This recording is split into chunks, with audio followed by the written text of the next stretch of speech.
So, how about we finish yesterday's green screen pick?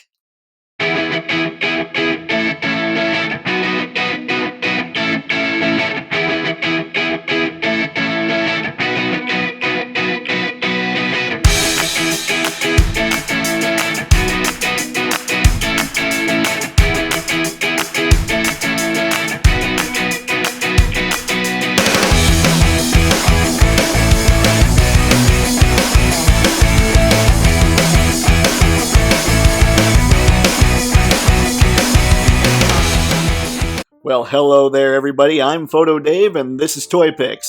And whether this is your first or 100th time on the channel, Toypixx is all about helping you and helping me get a whole lot better at action figure photography. I should never, ever do that. Anywho, if that sounds cool to you, go ahead and hit that subscribe button. And as for the content for today's video, I'm going to finish the green screen pick that we started yesterday, and what I'm going to do is just drop in a background photo from a vacation I took to New York City, by the way. Awesome place. If you've never been there, go there. And then I'm going to use some adjustment layers to make sure everything looks like it blends right, and it looks like it at least could have been just shot without any kind of real photoshoppery going on.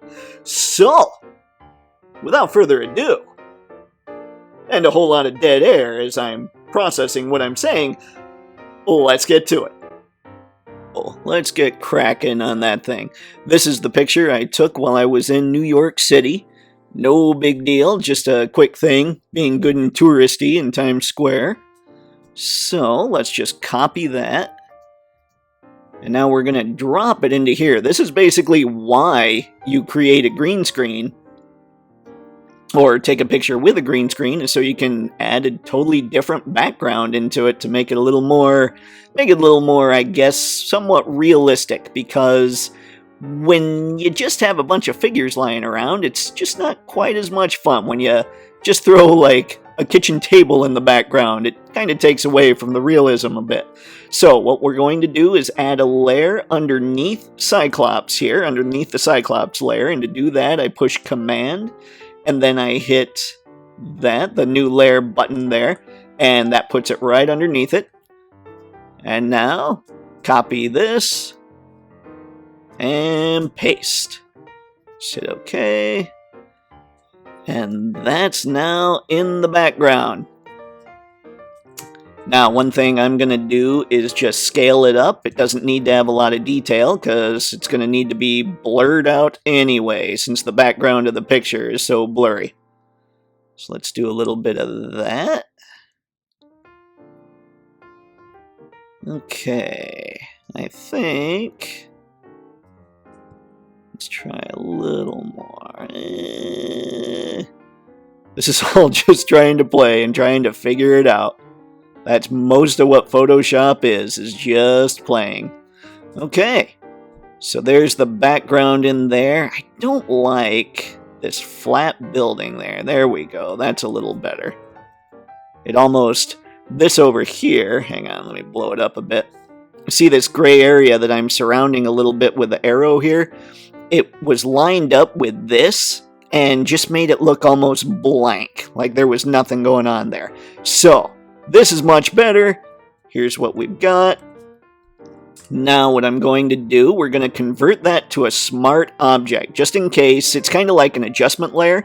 You do that in case you decide that you don't like the blur that you set it up for, because that's what we're going to do, is blur the background. So, shoot, didn't happen. Let's see here. Alright. You know what? Let's just do this. Layer. Oh my goodness. Wow. I am not with it. There we go. Convert to smart object. Sorry about that, folks. Clearly, I don't know what I'm doing. Okay, so now we've got the smart object on here. Now we would go to Filter. Blur, Gaussian, I don't even know how to say it. Zoom in a little bit so you can see this. This is just a slider in this. So slide it a little more. That might be a little much. We'll back it off a bit so we can at least kind of see that there's buildings in the background. There we go. That's a little better. Maybe add just a touch more. Don't want too many people's logos hanging out in the background. Okay, so there we go. That's just thrown in the background into the image that we shot yesterday.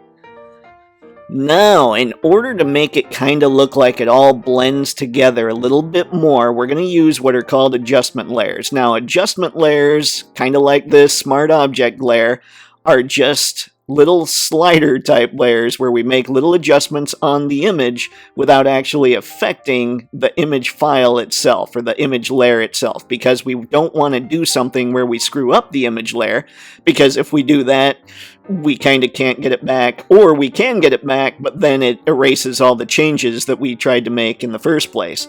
So that's why I dig adjustment layers. So the first one we're going to do is called a curves adjustment layer.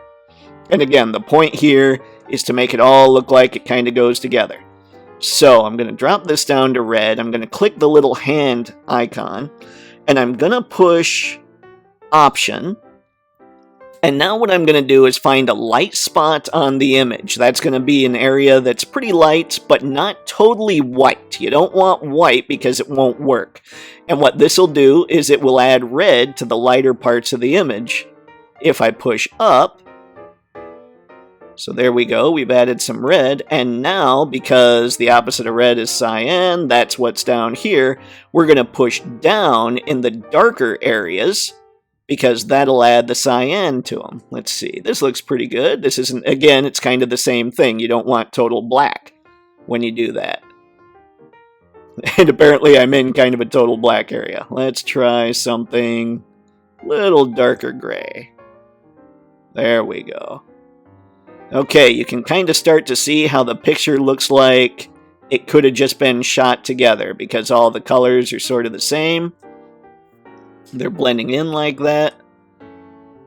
And another trick you can use is a photo filter. We'll leave this, but a photo filter adjustment layer. We can warm it up with a warming filter. I would probably be more inclined to use maybe not a total cooling filter. Like, that's just a little too cool, you know?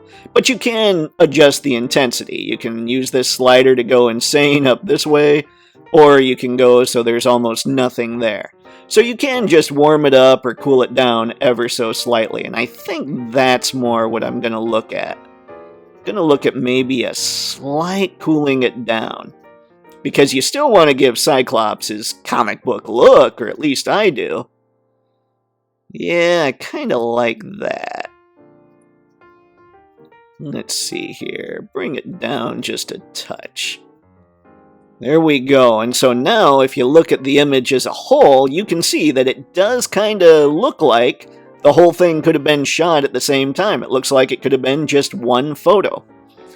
Now, there are other things you can do to play. One of the things I like to do, because these are comic book characters, is use a levels adjustment layer. Now, what levels does is it makes the lighter areas lighter and makes the darker areas darker.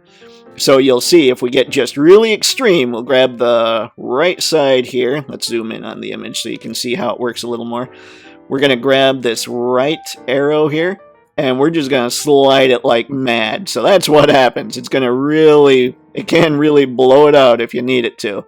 But I don't want it to go that crazy. But it could use a little more light. So let's just add a little bit there. And let's add a little bit more dark to the darks. So there, it's starting to look a little bit more like your standard crazy comic book image. So things are looking cooler. I like that.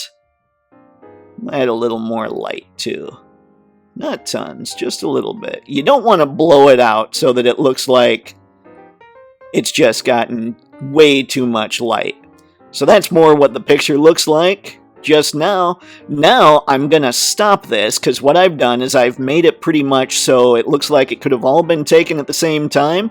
You kind of understand how adjustment layers work a little bit, and I'll probably end up playing a little more in Photoshop, but for the purposes of this video, you've now seen why you use a green screen in the last video, and then you drop in a background. I showed you that in this video, and then I showed you how to play with curves and how to play a little bit with a photo filter and some levels even to make it look like it all could have been shot at the same time. So now you see pretty easily how to make that happen, and that's really cool. At least I think it's cool. Let me know in the comments what you think. And that, ladies and gentlemen, as the kids say, is that. Comment below, let me know if there's something you would have liked me to go a little more in depth in, and I'll make sure and try to help you out in the comments. Also, a shout out to Floyd Armstrong, who in part 1 suggested in the comments section using green poster board instead of a huge green screen. He said it helps him out in a big way, and it doesn't cost quite as much as setting up an enormous green screen, and probably doesn't take up as much room either. So I'm going to link that along with everything else that I linked in yesterday's video, as well as today's surprise ridiculous thingy below. So you can click on that, see if that's a better option for you. And remember, if you click any of those Amazon affiliate links, even if you don't get what you click on, if you decide to shop a little bit on Amazon, that helps the channel and it's hugely appreciated, as is you just watching this stuff, you commenting, you liking, you subscribing, even sharing, and hey, even disliking, because somehow that helps the algorithm. So hate all you want, I'm good with it, which sounds highly negative. Actually, most of you really like this stuff, and I certainly appreciate it. So with that out of the way, whew, I'm gonna go finish this picture. So have fun and happy snapping. See ya.